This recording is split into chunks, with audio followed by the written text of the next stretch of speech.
Right. Uh, and we are live. Good morning, everybody, and welcome. And great to have my colleague and friend, Paul Wright, back with us today. All right, ready? How's things?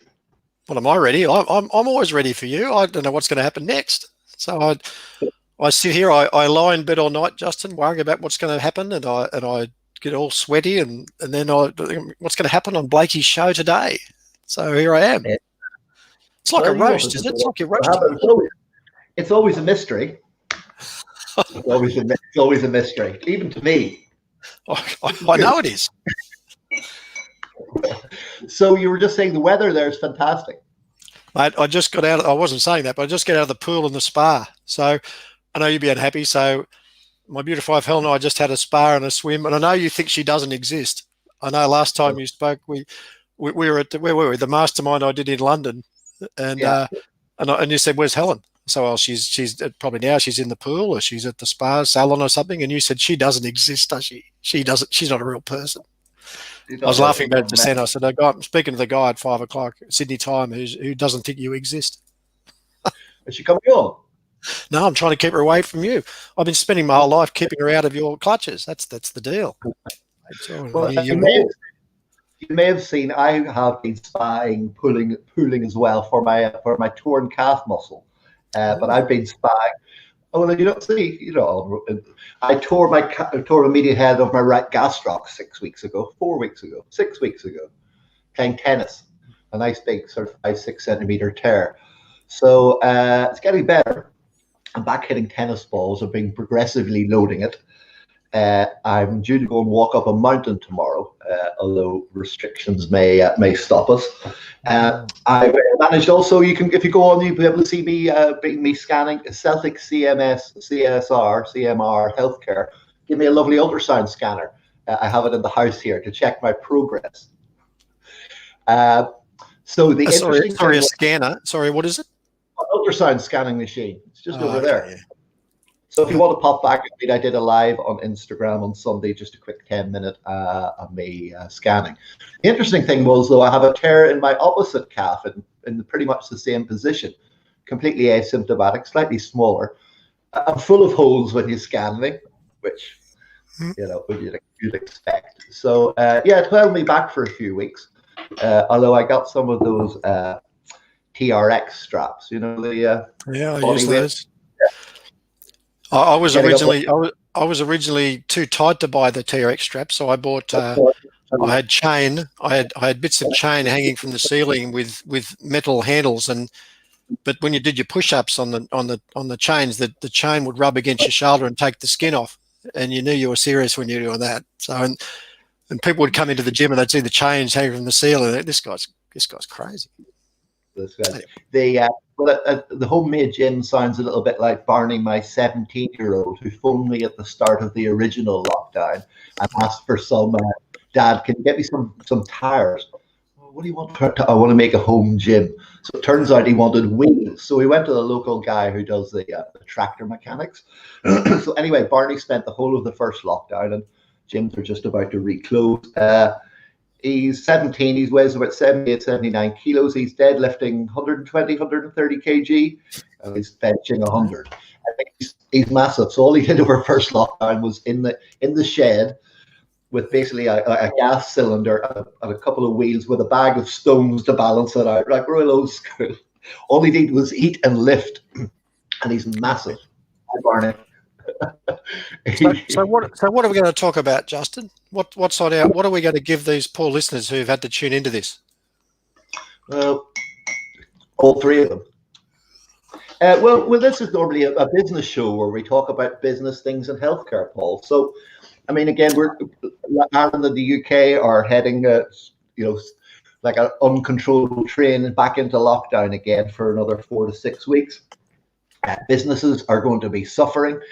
I know friends in hospitality. It's completely, they're probably more than on their knees now. This is going to have a whole knock-on effect right across the board in terms of employment and over the next number of years. So I think it's quite quite a change at the moment. The regulations. So our audience, though, Justin, is largely they're allied health owners typically. Yeah. So we're talking to our health business owners. So the regulations, as I understand in Ireland, you're still able to, you aren't a closed business. So allied health can stay open at the moment. Allied health can stay open, yes. But of course, there's a lot of local restrictions where you're only allowed within 5 kilometers of your home. Again, unless it's for a medical appointment. So I'm sure patient numbers will drop off quite considerably. Well, hang on. Not necessarily, Justin. Well, there was already the 30%, like my parents and things, who weren't coming out from the first lockdown, waiting for the vaccine and waiting for everything to blow over. Yeah. But no, definitely not necessary. I mean, yeah, you and I were working with practices who had, when they came out of the first lockdown, the best June, July, August, September than they had the previous year, because they had business fundamentals. They've been talking to their patients and keeping in contact all the way through the initial lockdown. Again, I was talking to somebody last week who's worried. Again, he had his worst June, July, August, because he cancelled all his patients in the initial lockdown. Never even contacted one of them in that whole 12, 14 week, close down. So I've got quite a lot of clients in Melbourne. And if you aren't aware of the Melbourne situation, so for those that aren't aware, Melbourne went through a second wave pretty early, and they really shut down Melbourne hard. So it was the only real city in Australia that they did this to in very severe fashion. But they let allied health stay open within certain criteria, as you guys probably have as well. If you have a lot of podiatrists on this call, my podiatry clients in Melbourne actually didn't suffer hardly at all because of the second lockdown in Melbourne. Okay. Now the key to their success, though, was being very clear regarding the definition of essential care. And I think one thing that we saw with all the restrictions that came in, people were vague, and this is across, I've got clients in Canada, UK, Australia, Ireland, across the world. And the big issue, Justin, is they weren't totally clear on who they could still treat. So there was some vague, there was a vague. So I had situations where a client, we got wind that the admin team was cancelling all the people because she thought that they weren't able to come in because of the lockdown rules, which we then hang on, that's not the case at all. And then, so the rule went in, you don't cancel a client until you speak to me about the regulations. There was always innuendo. I had a situation, Justin, where a team member was ringing to cancel all their client list for 2 weeks. So they were cancelling all their people for 2 weeks because they'd heard on the radio that they had to go into isolation themselves because they'd visited this pub 2 weeks before. But it wasn't right at all. It was rubbish. So the bottom line here, my message to everyone out there at the moment, the biggest opportunity you've got out of coronavirus, and there are opportunities, the biggest opportunity is to step up as the leader of your business. That's the absolute biggest opportunity. If you're a shit leader before, you've got a massive opportunity to reposition yourself as the big leader. So don't lose the opportunity. In times of crisis, people are looking to their leaders, and this is your opportunity. Now, so what that means is be confident. Be firm in your direction. Be direct in exactly what you're going to do. And you might be wrong. Accept the fact that you might be wrong, but the fact that you are standing up and making some decisions will put you in good stead moving forward. Yeah, now, you can't procrastinate and not make a decision, because even if the decision's wrong, you can't worry about the consequences. Or I used to do a lot of that. You used to help me a lot with that type of stuff. You weren't too bad. And you've got it. So the opportunity for you all at the moment, be very clear on the regulations as they stand for you at the moment. And as the owner of the business, you set the rules. So, for example, my podiatry clients who were in Melbourne in the middle of lockdown, I got the owners and I said, listen, what's the criteria? So the criteria, I think, from the government was anyone who's going to suffer negatively or will go backwards in their care if they're not treated. That was the criteria. Yeah. I said, okay. So we went through with the owner. So what does that mean in terms of who we're seeing? She said, well, that's everybody. Okay. So our rule is then we then pass that down to the team. Here are the regulations.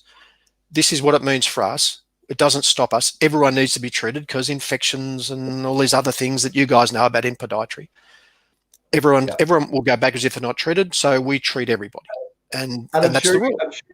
I'm sure the advice would be to, instead of phoning to cancel them, phoning them to let them know you're still open and still there for service and still available. Because, again, if people are just around and reading and listening to the local media, they may expect you to be closed. So on the phone and let you know that that you're open for business as usual within certain restrictions. And try and get to this early, guys. If it's coming into second lockdown now, again, step up as the leader and say, guys, based on the regulations, this is what's going to happen. What we don't want, and I saw this in a couple of businesses, each individual therapist made their own decision regarding the rules or the regulations. So one of the therapists was actively treating people. One of them was worried about breaking regulations and wasn't. So there was this undercurrent of who's doing what. And that's not the way to run a business. You know my style, Justin. Remove discretion. It was like your. It was always like a Christmas time, that Christmas holiday thing. So we've had 2 or 3 this year. We were always saying, give me a call in the new year. We'll see how you're going. What? You mad? Let's get that booked in Tuesday, 3rd of January. So this is the same after the lockdown as well. Yeah. So big. Regardless, even if you're out of COVID, like. I've got clients, Justin, in Canada, for example, and they changed their whole business. So they went from, because of safety restrictions, they went from, I think, from half an hour appointment. So sorry, from 15-minute appointments in physio, this was, into half an hour appointments. Now there was no, when we analysed this, there was no government regulation. There was no association recommendation. That this was a decision made by the business owner to try and keep some distance. So here, and as they come out of COVID, they then had issues trying to reinforce that or restart it. But it was self-regulated. Like, as long as you there was colleagues who started to charge what would you call it? Like a top up because of the extra PPE and the extra time, with the idea of what way would you word it? Not a top up. It's a supplement. Supplement, but the idea was that they were going to take that supplement off when the rules returned to normal. How mad is that? Because I mean, it's time, Paul. We all know time is the only thing that we can't get more of or make more of. That's the real important stuff. So let me give it, if you're okay, some other. I've got I organised a few second wave, preparation or second wave activities that I think we need to be careful of. Lay them on. Okay, you happy with that? I'm sort of taking over your podcast. You okay with that? What you're here for? Brighter minds than mine, right? It's, you expect stood on the shoulders of giants. Let's hear the pearls of wisdom. You expected no less, did you? You said, I'll get Righty. Here's the deal. I'll get Righty on because he'll just take over and he'll give us a lot of information. I can sit back and drink my coffee. That's all you want to do. That's it. I've got my keto coffee. All right. Couple of things as wherever you are in the world regarding second lockdown or whatever else is happening, be aware you are not in the prediction business. We spend way too much of our time worrying about prediction, what's going to happen, worrying about what's going to happen, which is a waste of your mental energy. You are in the preparation business. So you don't predict what's going to happen. You just got to prepare for different scenarios. So understand the scenarios, like we're doing at the moment. What happens if this? What happens if this? What happens if this? And hopefully you've all got those things in place already. What happens if if a client tests positive? What happens if a team member tests positive? What are our protocols? And to give you an example, Justin, we had one of our private clients, one of their team members tested positive in Melbourne of the podiatry practice, but because her systems were so good and her COVID plan was so good, Yeah. She presented that plan to the health authorities. They did a clean of the place, and they were open the next day. So, remember, on the back of a good plan. So make sure you've got this plan in place, something you can show the regulators if it happens, and then you're at least a chance of not being shut down for a couple of weeks. Okay. Any comments on that before I move to the next one? No, that's great. Yeah, people would sort of panic and expect to be closed down for 2 weeks or something under the back of that. Yeah, no, now again, preparation was the key. They were ready. They were ready for the scenario, and they had the plan. And that's all the regulators want. Have you got a plan in place? Remember, a lot of the podiatry business, for example, you guys are already halfway in front because your infection control should already be really good. Your cleanliness should already be really good. You might not have changed that much on the back of COVID when you think about what podiatrists do every day. It's the physios and the chiros and the osteos who had a bit of work to do. Some more PPE regulations, but yeah, just ramping up, cleaning the room down between each patient, which you probably would at the start of each session normally and things. Should have been doing one anyway.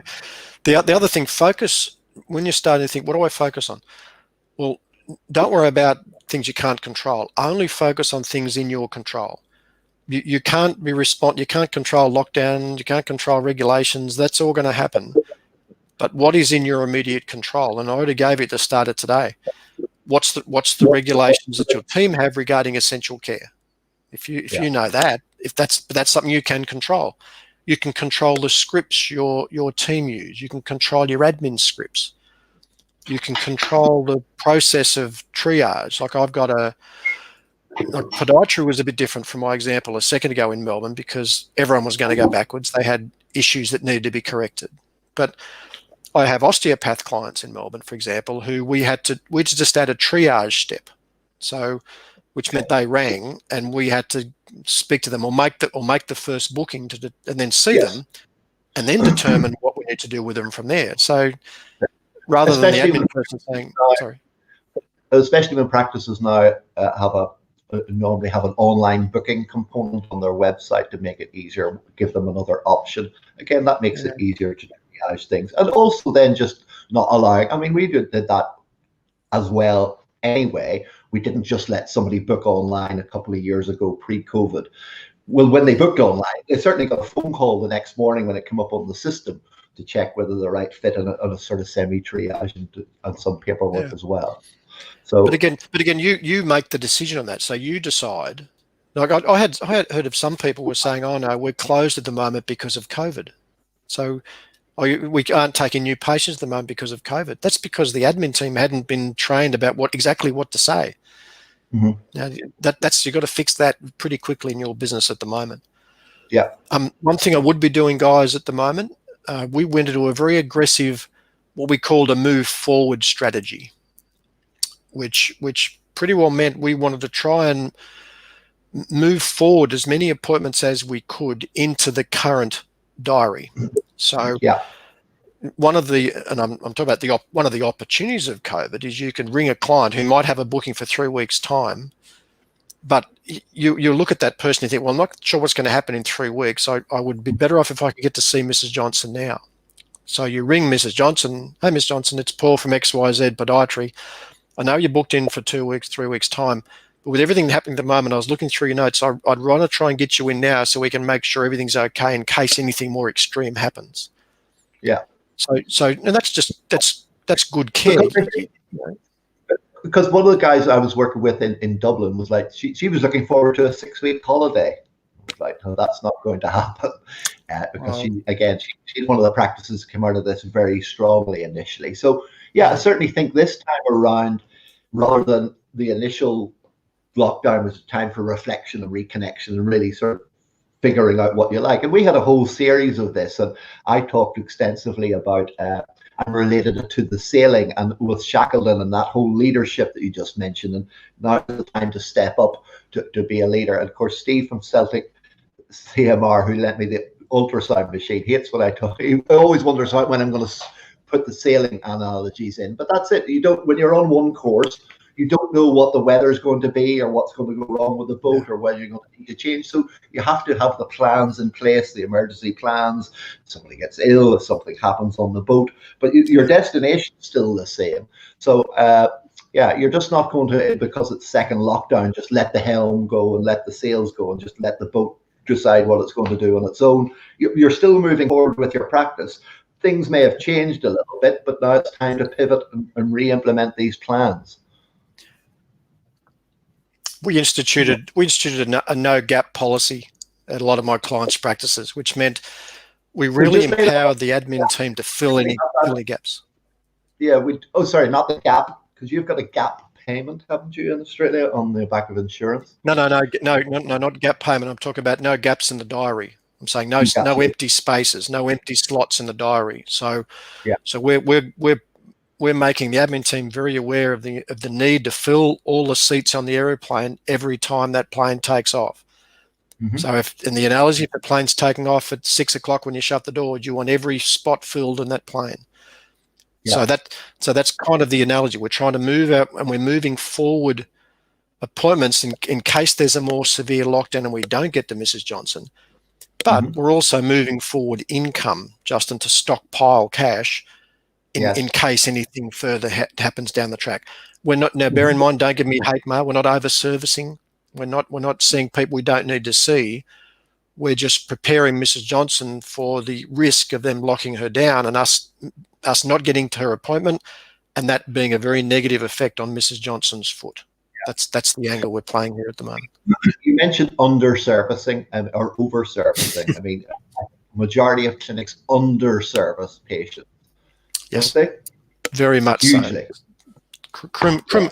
Almost, Justin, almost criminally, are they under-servicing their clients? And you've heard me rant about this a lot. Well, just let's for the people who haven't heard your rant about it, right? Let me hear your take on, because again, it's these with people who are working with.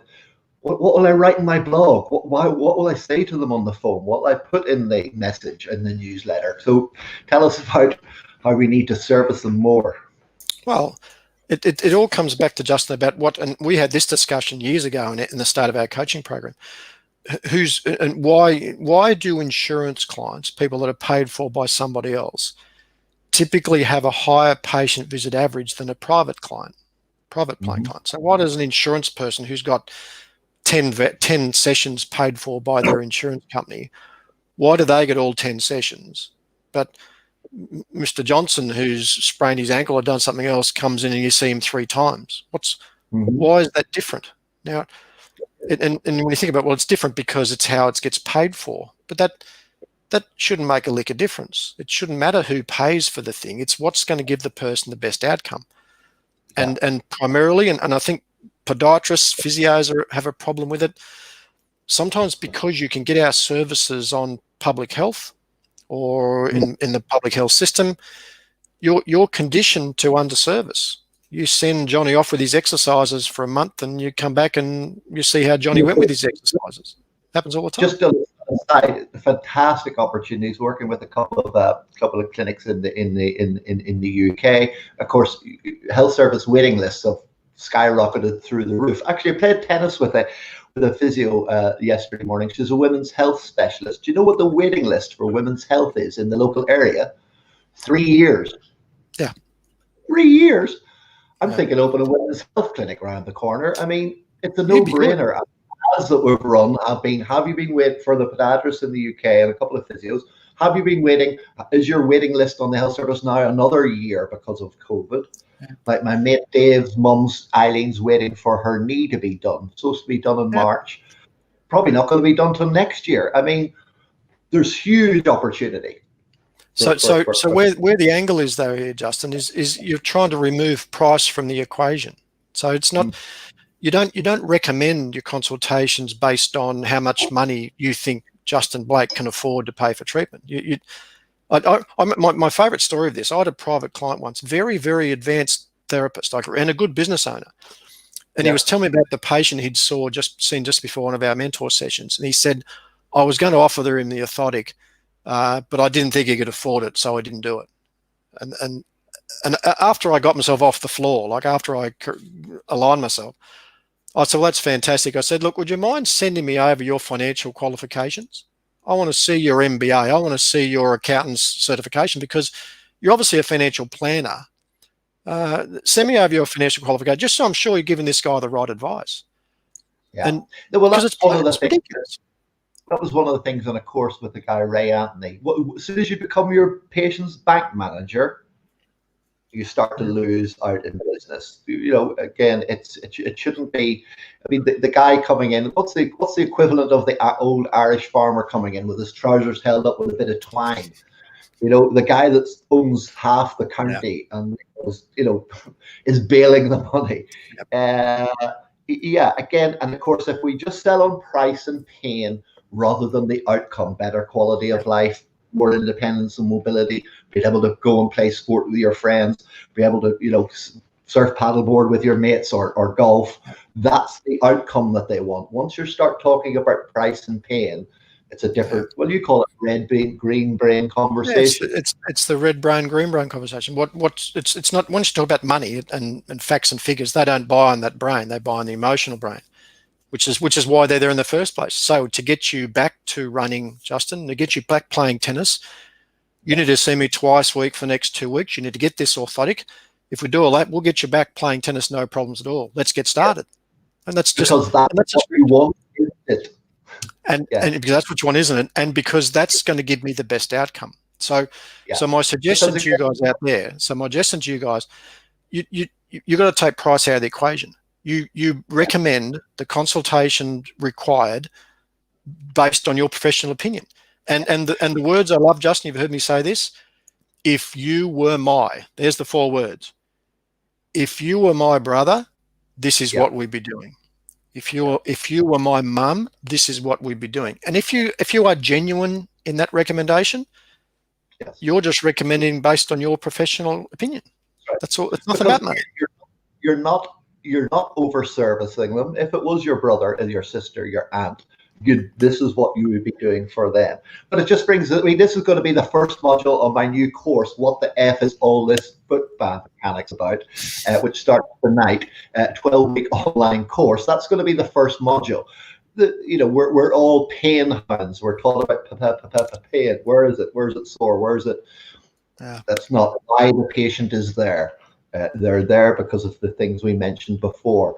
And when you actually get into the root of why they're actually there 6 years after this problem started, then you can talk to them on a completely different level. And as you say, then money then becomes, it's not an issue. People then say to me, so health professionals will then say, well, that's okay, Paul. So you do that spiel twice a week for 2 weeks and you need to get an orthotic. What happens if they bring up a price objection? So what happens if they say, well, that's fantastic, Paul, but I don't think I can afford that. And that's the fear. That's the fear of many health professionals. What if they get a rejection on it, or some sort of a rebuttal? And this is hard line, but I've said it for years. The best reply, Justin, my job's not to tell you what you can and can't afford.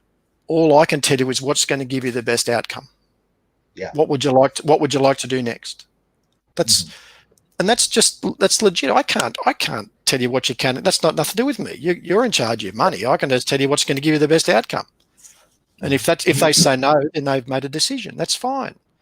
But the danger here, Justin. Sorry, the danger here. The danger here is when you then water it down. And you've heard me rant about watering down your plan. So if I say to you, Justin, we'll give you the off-the-shelf orthotic rather than the custom, and it's a half-half. Then they turn up 8 weeks later, and they're not really better, and they're like, it's a whole shit show. Yeah, and what do you think? So the person that says, well, you need to see me, and the word is you need to see me. For you to get back on the tennis court, Justin, you need to see me twice a week for the next 2 weeks, and I need to get to the orthotic. They say, I can't afford it. You then start playing the money game. Well, if money is an issue, Justin, maybe we just cut it back to once a week. Oh, that's still a bit much. Okay, well, maybe we'll do once every 2 weeks. As long as you do your home exercises, that'll be okay. And then we end up, you see the person in 2 weeks' time. They're no better. I stopped. I was in a lucky position. I stopped taking on, and we had this exact conversation with somebody in Canada last week. Was that with this patient who wasn't turning up and wasn't doing their exercises and was pissing them? I was going to get rid of them. She was like, I can't get rid of them. I was like, I've got rid of patients before. You told me you wanted this. We were trying to do this. You haven't turned up. You haven't done this. You haven't done that. Next, see ya. Oh, at the review appointment. Well, my part was this. Your part was that. This hasn't happened. You're not progressing. I don't think it's best to continue on. They're like, what do you mean? I was like, well, I can keep taking your money, is the conversation you can have, but you're not going to get the outcome that we're planning because you haven't committed to X, Y, and Z. She was like, really? You can't get rid of somebody? I was like, I didn't. I got rid of 3 or 4 people. That would be the conversation.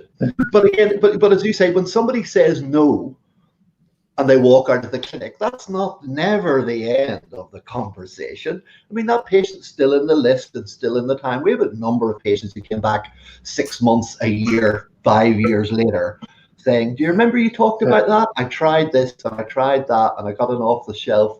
Can we fix it now? Of course we can. Yeah. Because we've still kept in contact with regular emails and promotions and newsletters, still kept in touch because we're here. And we can help you when you decide that you want to do that. What this points out, Justin, what you've got to be careful of in relation to lockdowns and other things, what coronavirus has taught us in a lot of, it's exposed a lot of health businesses.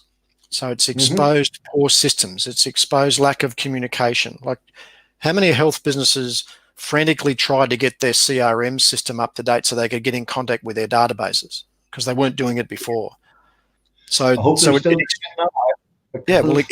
exposed a lot of people, but it also exposes bad systems. So if we're heading into, let's say, for example, your practice, let's say for some reason people get scared and your numbers do drop. So that may happen depending on where you are. Maybe you're in the city practice. Some of our city practices have struggled, like in the middle of Melbourne or in the middle of Sydney. It's not because they're bad businesses. There's just no one around. They've all working from home. Well, know my colleague Wayne Edwards. You've met Wayne before. He came to one of the masterminds. I mean, he's in the city of London. He unfortunately had the 2 physios went last week. There's nobody in the city. Everybody's working remotely from home. So let's say you've had a drop or you're having a drop. You've got to really do this well. You've got to fix up your internal systems. You've got to get more from less, which means fix your action plan bookings. Bring forward your appointments so that you've got a full diary. Follow up your clients. Make sure you book those orthotics in if that's what they need. You can't sit back in a possibly recessionary environment and be as soft as you might have been before. You've got to step up with your scripts, your systems, as long as you believe in your product. Now, the counter argument or the counter position happens if, let's say, you've got a suburban practice, which happens in Melbourne at the moment. I've got clients that are out of the CBD. Yeah. And they are going gangbusters in the middle of the harshest lockdown in Melbourne history because everyone is home, so they're all walking past. They're going to the shop. They're still having to get food. One of my clients is between a Baker's Delight and a fruit shop. He's got an A-frame out the front. Last week, he had 20 people walk in with neck and back pain from working from home, but just walked in, and he'd never had that in his life because everyone's at home. Now, the danger for him, Justin, the danger for him is they get lazy with their internal systems because they think there's more where that came from. They get complacent, so they don't follow up. They don't do action plans. They don't rebook because they think, there's plenty more people walking in. It's not a big deal. That's a big mistake. Whichever way it goes here, whether it's surplus or lack, tighten your internal systems either way, because I want my guys who are getting lots of front-end things to also get really good back-end things while they've got the opportunity. Yeah, there you go. That's my opinion. Because again, we've beaten this to death. We're in the healthcare business, and everybody, look out the window, you say everybody's out exercising, everybody's out getting fitter and healthier. You can't buy a bike for love nor money here. I mean, it's and guess what? We're in the healthcare business, and of course, people have had now time to actually to get things properly fixed, as it were, or Yeah, and we're working with other colleagues, working with dancers and working with other sports people have had a huge amount of time to properly rehabilitate things. A couple of sports people have extended their careers. One local one, I'd rather he hadn't, but well, I think somebody else should be playing out half for Ireland. But anyway, but another one for you. In this lockdown period, if it's happening, depending on how many consulting hours you are doing as the owner of the practice, so depending how busy you are, this is one of the few times in history, Justin, you'll love this, where I've recommended some of my owners actually increase their consulting hours. Okay. Which is totally against my normal philosophies, but at the moment, because of and I hate throwing around uncertainty because it's the word of and if I hear it again, I'm going to scream. I want you to bring forward income because you don't know when there might be a more severe lockdown. So if you're only consulting 10 hours a week now or 20 hours a week now, if you have the chance to ramp up, I would take the opportunity to ramp up and stockpile some income while you can. You can always drop it back. The business owners will do it better then, or is it just to take the opportunity now again they may be able to consult no hours later, or because that's what all about increased businesses, which was what we did. My consulting hours were cut because you can't just be focused on your patients all day and then be running a whole business on the side, or you can try do it quite badly. So why more consulting hours for the Well, it goes two ways, Justin. The ones they want to increase are those that have capacity to increase hours. So they're doing 20 hours a week now. If they do 10 more hours consulting, they can bill an extra couple of grand, which can put some extra money in the coffers in preparation for it. You're not taking the hours away from everyone else, but you might have an overflow. You're trying to stockpile some cash. You're making hay while the sun is shining. That's kind of like our move forward strategy. Well, especially here now, because I think we're going to be out of this, or it's going to stop on the 1st of December. Of course, then we'll have 3 weeks of normal, and then it will be closed for the Christmas 2-3 weeks. Yeah. So it's things are going to be. It's going to be an interesting. The only time I don't recommend that for owners, the only time I don't recommend it is if you've got quite a large team, you're the owner and you're not consulting much at the moment. Sometimes you need to have hours up your sleeve as the fill-in because one of your therapists gets a sniffle, they're not coming into work. So there's quite a lot of absenteeism and there's a lot of shuffling. So some of my owners haven't increased their consulting if they've got a larger team because they've made themselves their floating locum. So they're the fill-in person. So they're still consulting, but the business still stays on track. If you've got a smaller team, you might want to increase your consulting to ramp up the income. So there's two ways to look at it, but the bottom line is you're covering income as best you can in preparation for what might happen down the track. And then you said Christmas comes and there's that lag. Then I've got an optometry client I work with in just out of Adelaide, and in March we started this. We started bringing forward the reassessments. We brought everything forward to in preparation for what might happen. End of the day, Adelaide and South Australia hardly got locked down at all, so they had hardly any cases. So we just had a stockpile of cash. So and everything sort of ramped up anyway, so it worked. Yeah, there's going to be worse problems to have. And then interesting enough for you guys, in Australia, because of the JobKeeper, there was a JobKeeper scheme. I think you guys had a similar thing. There was government support for wages. There was some tax relief. If you're a regional, if you're not in the CBD in Sydney, Melbourne, or Brisbane, your practice you're actually had a more profitable 2 quarters because of COVID, and some are miles in front, based on everything that's happened. That's the thing with high CBD rents and rates and all the associated things that goes along with it, and people who live again, a lot of patients in CBDs, of course, have health insurance, but rural practices, people living in rural areas possibly don't have as many costs and things as somebody living in a city. So it's have more disposable income. Yeah, we've seen that a lot, Justin, with people not holidaying. So we've seen a massive. So you combine people being at home, so being around the regional practices, higher disposable income because they're not spending money on holidays. So getting fitter, healthier, investing in their health. Yeah, more time during the day, so they've got more time. So that has largely contributed, Justin, to the boom. There's a real boom at the moment in allied health, and and people are very health conscious.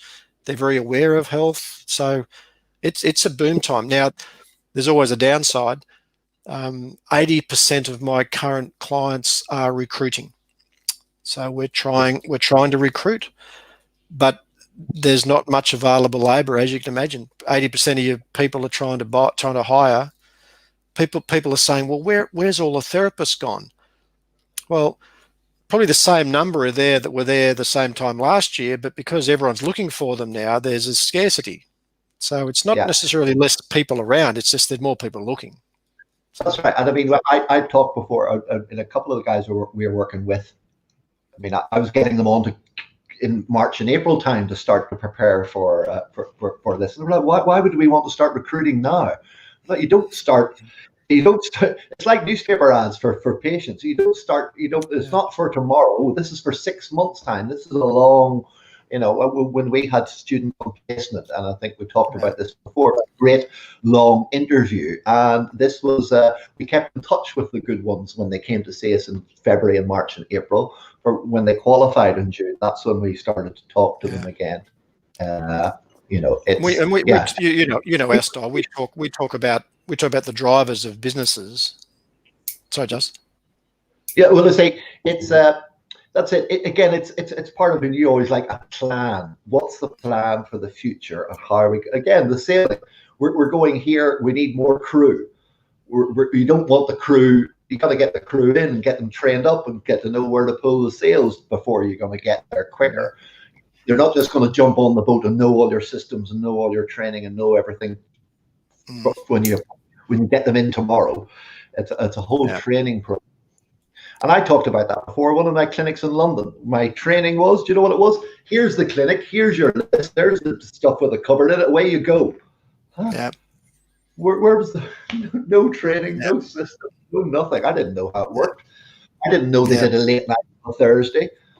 I mean, you didn't tell me. It's poor training. We're talking, Justin, about like businesses at the moment. So again, opportunities from coronavirus, opportunities. Now, depending on where you are, there may be a release of some labour from the city practices. So there might be some clinics that won't need as many staff because they're releasing some labour. So there may be some available labour in your area. Each individual place obviously is different, but it points out again you've got to always be hiring, and that's one of the keys. Always be looking for the person. And as Jim Collins said in Good to Great, it's first who, then what, which essentially means you employ someone if they're the right person, sometimes whether you've even got a job or not for them at the time. Yeah, because create a job for them. Murphy's Law will say, it happened to me multiple times. I get an application from a red hot therapist, like they would be spectacular. I think, well, I'd love this person on, but then you'd think, oh, but I haven't really got a job for them. So you'd contact them. So look, I haven't really got a job, but I'll keep you in mind. And you could bet $1 million that within 2 weeks someone was going to resign at my business. There was no question someone was going. The universe was telling me this. They presented me with this great new person, and I was too stupid to act on it. The person resigns. Oh, gee, I'll ring that other person, and of course they've already got another job. Happened so many times. I've done that before, and they're like, "What? Not a chance." See ya. Yeah. And then because we're not hugely pushed for time, but of course the back end of the practice, you're all about the ultimate patient experience, right? So tell us about your new program. Oh, yeah, you're leading me into a plug, are you? Well, the last time you pitched at 48 seconds, I think that's some type of record. We're 48 minutes in here. We're getting a bit worried. All right. Okay, well, for those listening about, we've actually just put together this whole COVID thing and everything else points, and I'm doing a webinar next week on Rick Lau from Canada's got me doing a session with him on referrals. And as I put down and talked about referrals, I thought, well, to get a referral, you've got to be referable. So you've got to give something that's something worth talking about. And this all came back to November last year. I got Vance Morris, who was a former Disney executive, came out to Sydney and did a one-day event for us, how to Disneyfy your health practice. It was all about the Disney systems, recruitment, setting the stage, the show, how to make it referable. So we produced that one-day course that we had a full house. That program, after COVID and everything else, has now been released. It's in launch phase at the moment. So we've launched the Ultimate Patient and Client Experience Program, which is all of that one-day course done for you, training for your team on customer service, patient experience, and the manuals are all there. So it's the idea of getting everyone in the idea of customer service and patient experience, which we don't learn at university. There's a launch for that at the moment. We only launched it. Actually, it only launches next Tuesday, but I'll give you the page.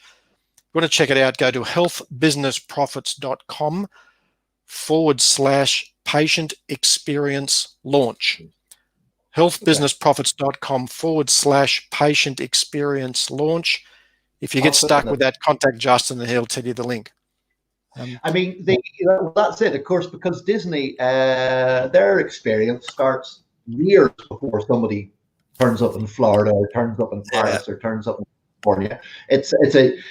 Everybody wants to go to Disney. I don't, but Disney do it. So they just do it so well. But everything, Justin, is a system. There's so much to it. You wouldn't stand in Paris and spend an afternoon queuing for one ride, pay handsomely for it, pay a fortune for their food and their accommodation, and think you've got a great deal. Yeah, they're brilliant. For 1 2-minute ride. So they've created a huge experience. But it's all a system. And as I said, Vance went through the whole system. It's from the time you register, the time you then arrive at the hotel, and he applied it all to health businesses, which we were saying even the car park experience is you spend more if you have a brilliant experience getting there, and it's a seamless into the park. You have to queue and you can't where to park, and it's a whole, you get confused. Look at it too, even in business. So people say, well, what does Disney got to do with a health business? Well, you don't have to run it. It's not asking me a Disney business, but it's more of a system. It's a business. People just think Disney is cartoons. They're $1 billion a year company. Your business is the same. There's like Disney have on-stage and off-stage areas. So you'll never see Cinderella out the back of the car park smoking. You just don't see that, because it's an on-stage and off-stage. So think about in your practice, where are the on-stage and off-stage areas? Where are you? If you're hanging around the water cooler chatting, then you're still on stage. If you're in the tea room, they can hear you. Like, there's all this stuff that goes on in your business. And one thing I loved in the Disney event, he talked about everything speaks. So everything in your business speaks. So from the uniform, the little bit of dirt on the bottom of the floor when you lie down and put your head through the hole, like everything speaks about your business. They questioned Walt. They said, why do you paint the fence post in Disney every single day? Like, why do you paint it? He said, because everything speaks. He said, yeah, but we can do it every second day. No, everything speaks. It's just that commitment to excellence. So I love Disney. I love watching how they do it. So I love this program. There you go. So healthbusinessprofits.com/patient experience launch. If you get stuck, go to Justin. And one more plug, Justin. I also just relaunched the Podiatry Summit, which this is a free event. Justin was on it. All the big guns are on this summit. This was launched a couple of years ago. I've now got it, so it's running all the time. Go to podiatrysummit.com. That's a free thing you can register for. Yeah, it's a fantastic resource with a lot of really good information on it. Even though I do say so myself, you want to learn how to run newspaper ads, give me a ring or get in touch, because I have quite a lot of experience with that. I mean, new patient generation. But again, then giving them that experience right the way through. And back to when they say no, again, that's never the end of the conversation.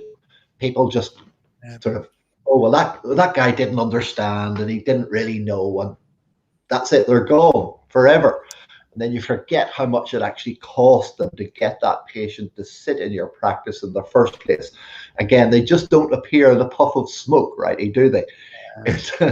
There's multiple touches. And we'll look out of the opportunity from COVID, Justin, is that the other opportunity, you've got a reason now to contact your database. People often say, well, I've got nothing to say. Why would I contact them? Every time there's a change in lockdown laws, every time there's something that's happened, there's a reason for you to touch base with your client. Even at the moment, Justin, if you just ring all your clients, Mrs. Johnson, just making sure everything's okay. You're a local healthcare provider. Your job is to make sure the community is in good shape. Are you okay, Mrs. Johnson? And talk about referrals, Justin. One of my clients rang a guy during lockdown in Melbourne, and the guy, oh, I'm okay, he said, but I'm just having trouble getting around. So they said, oh, what do you need? Well, I'm just out of milk and bread. This is an old guy who was at home, and so the practice got some milk and bread, dropped it around for him. Now, how many people is he going to tell? Like, that's, you wouldn't believe my podiatrist came around and gave me some milk and bread. Didn't even take any money for it. What's that worth? Like, that's the opportunity at the moment to make a difference and make what you do tellable. Disney will do it over and over again. As you say, we're part of the community. It's able, and again, that's something that we're going to be touching on in my course again, is ethically increasing prices so you can better service your patients and better provide for your community. Because if you're into that scarcity mindset, it doesn't help your practice. You're better put your prices up, more able to invest in yourself, your family, and your practice so you can better serve your patients and your community. That's what it's all about, not worrying about what everybody else is doing and having that scarcity mentality. Don't get me started on setting prices. That's a whole other rant. Don't let me start on that one. We'll be talking about that for months. And I mean, I'm the crazy Irish guy who comes on and just says, double your prices. See, half the patients earn the same money. But it's not just that. It's everything else you have to do that we've covered all in this back. We've covered all of today. Is this enables you to do all this, to have your CMR, client relation management system, emails, newsletters, whether it's on MailChimp or the Fusion software, whatever, your text messaging reminder system, your old back house. You can't do this if you don't have any profit. If you're living on a shoestring, if you're running a practice on a shoestring, you can't afford when a bit of equipment goes or the couch breaks. You can't afford that. You're not running a business. It's a job, right? Isn't it? A lot of people are really not being critical of podiatrists, because I have a lot of podiatry clients. I love podiatrists. Across the board, from my experience with health professionals, podiatrists are probably the most conservative regarding price. You're probably the hardest profession I work with to try and raise your prices. And they're awful. They're terrible. I don't know what. Some of the physios and chiros aren't much better, but the podiatrists, they are always very conservative. And the number of times I've been pushing clients to put their prices up over, and finally they do it because they're so worried about what will happen to poor old Mrs. Johnson. And I said, well, what happened? Well, no one cared. I said, what does that tell you? Well, I should have put them up more. That's what it tells you. Yeah, one colleague we're working with in Birmingham, it took 8 weeks. You probably had longer. It took about 8 weeks to convince him to put it up. That's good. 8 weeks. Even though there was another colleague charging twice as much 15 miles away, he still didn't want to put it up. Well, another lady working in the southwest of England, I had to refer her to somebody else because my style of coaching and management just wasn't. Anyway, it didn't suit her. We had to put her to somebody softly because she hadn't put her prices up in 2 months. She hadn't watched the videos that we sent about putting prices up. There's this mindset of, I'm going to lose all my patients. No, you're not. How come somebody 5 miles down the road is charging twice and is twice as busy as you? why podiatrist, right? What is it? Is it just I think in Australia, Justin, I think it's because a lot of them have been given, like they get a lot of referrals from doctors under care plans and things that are free from the government. And podiatry services are available in hospitals. So there's, and probably the same with the NHS. So because they have a hospital kind of background or a very much public health service background with maybe an older demographic of client, they may be more price sensitive. Possibly it's because in 3 years of podiatry school, they're given a quick 1 hour talk and a week or two little business plan thing, and are never actually prepared for the real world. Yeah. Because I'm not banging the colleges. They have a syllabus and a structure to stick to. But when you have 15, 20 people qualify in a year, and they're locally in the whole of Ireland, there were 17 people qualified, and there was 2 health service jobs. And the guy who's looking after the student says, well, not everybody wants to work in private practice, Justin. And I say, well, where are they going to work? Because there's only 2 jobs. So what are the other 50 going to do? And so when they turn up in your practice and they, it's just, they're not fit. There's really interesting. There's a new, which would be called an apprenticeship scheme through one of the universities, where you actually do your podiatry training in a real business. Ooh, okay. Yep. Yeah, so that's a different way of getting the degree. I think that's running out of check. I think it's a Plymouth. Okay, good idea. So you get, and it is well subsidized as well. So that would be a fantastic way, because you'll be able to train them within your systems how you want them to run the business, rather than it's been the university structure where you're really prepared just to work at a health service job. That hasn't changed. It needs to change to make students or to make newly qualified doctors fit for purpose. Because we have for 4 to 6 weeks before we let them loose on a patient when they came to work with me. They just didn't get a sheet and here's your room and see you later. Go, Whitey. So that comes back to induction. It comes back to induction training. Who did you recruit? Your recruitment processes, the whole thing. So there's a lot in that. There's a lot to do. It isn't just turning up, and treating patients. There's a lot more to do with it. So tell people, we're getting up to the hour, right? Tell people how they can contact you. Again, you've got the healthbusinessprofits.com website. So go to, if you want to check out the Disney page, healthbusinessprofits.com /patient experience launch. That's the page for the Disney. If you want to get onto the Pod Summit, it's free to register for the Pod Summit. Podiatrysummit.com is where you can. That's free to register. You get instant access to the Podiatry Summit. The only thing, guys, if you register for the Podiatry Summit, we only just set that up with the automation for it. So just send us a message if by chance some of the links don't work, but you get 5 days of great resources and parts of the seminar or parts of the summit. Just let us know if there's any clicks. If you want to contact me personally, my platform of choice is LinkedIn. So I'm big on LinkedIn. Or if you want to get a message to me, our main admin at healthbusinessprofits.com is our email address. So hope that helps everyone. Hope it was useful for you guys. Happy to help out, John. Everybody else should be all over LinkedIn as well. It's a gold mine.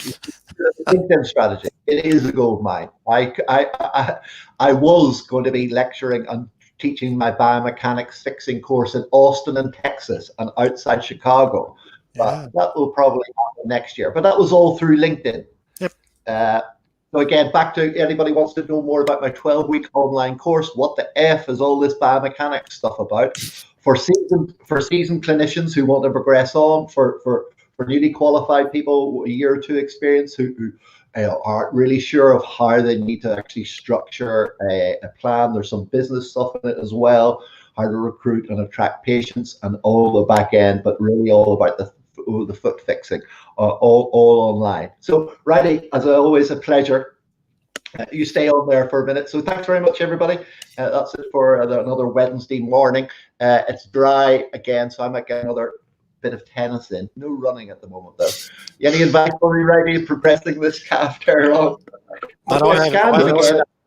I haven't seen a patient in 20 years. So, but I'm not. I'm not a clinician anymore. I'm in a business. I have nothing to do with it. Yeah, 6 weeks in, there's still a 4 centimeter tear in it.